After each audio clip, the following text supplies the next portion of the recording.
Good morning. How are you?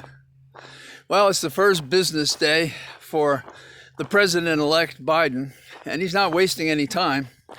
He's issuing the executive orders he will sign when he has the authority to do so, that countermand what Trump has passed that have deviled us all. In addition, he's announcing his task force, meeting with them, and making statements as to recommendations. And plainly, masks will be one of those things, right up top and center. There's encouraging news, but not enough for me, that there may be a vaccine that is 90% effective, which means 1 out of 10 of us it won't be effective for.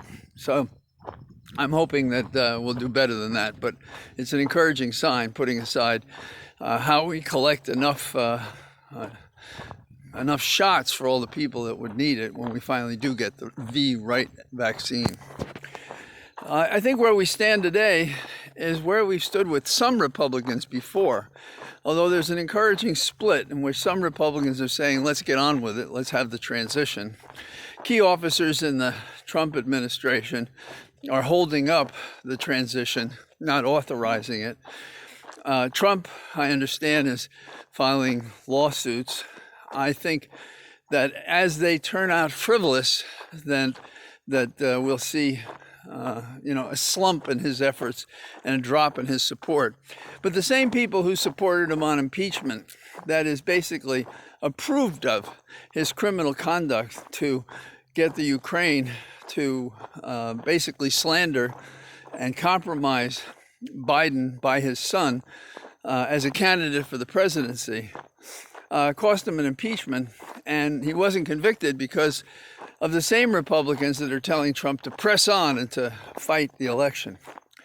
I think we won't and can't expect too progressive an agenda in the new administration, given that even if we do get control of the Senate, it'll be very hard to pass, well, not revolutionary statutes, but more progressive ones, I think.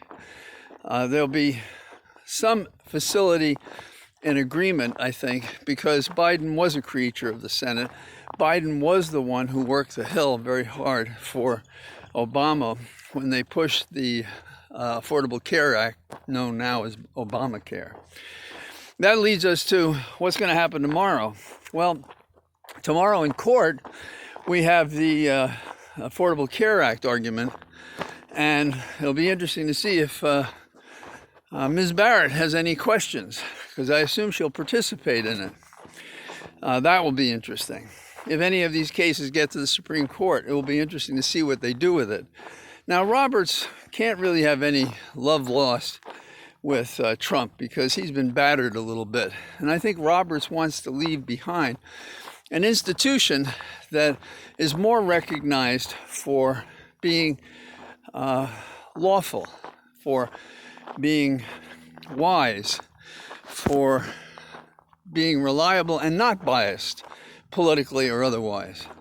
So they may have some questions ahead if any of these petitions in the lower court by Trump amount to anything. I suspect they won't. I suspect they may not even be heard by the Supreme Court. That's something we'll have to watch.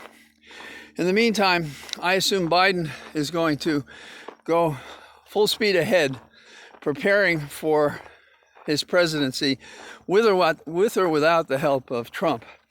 And it's interesting to compare how, say, Hillary Clinton and Obama were helpful in the transition of Trump to office. But now when the tables are switched, this boorish, amoral man can't get out of his bunker and sits there holding his breath, hoping there'll be some Hail Mary pass that will help him keep his job.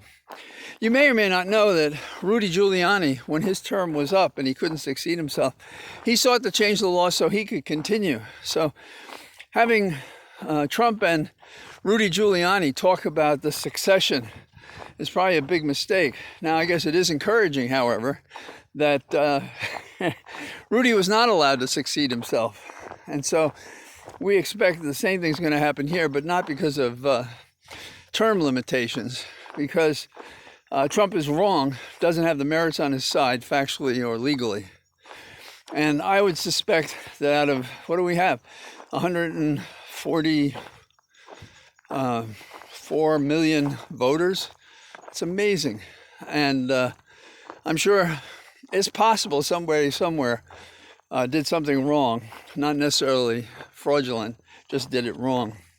But that's a big difference between saying an election is not legal, that it's not been well conducted, and that's where Trump is right now. So I didn't think it made a lot of sense in my podcast this week to be talking about what could go wrong or might go wrong and stuff like that. And there are things that will be tried, I suppose, and there will be setbacks. But I think they're going to be more of the ordinary kind of political dispute than the outrages that were visited upon us on a daily basis by Trump, who unfortunately is still there for, 70 days or something, so he can do more mischief. So get out if it's anything like it is here before the winter comes. Today I'm in a t-shirt. Yes, I did get my hair cut because I knew it was going to be warmer. And I'll talk to you tomorrow. All the best. Bye-bye.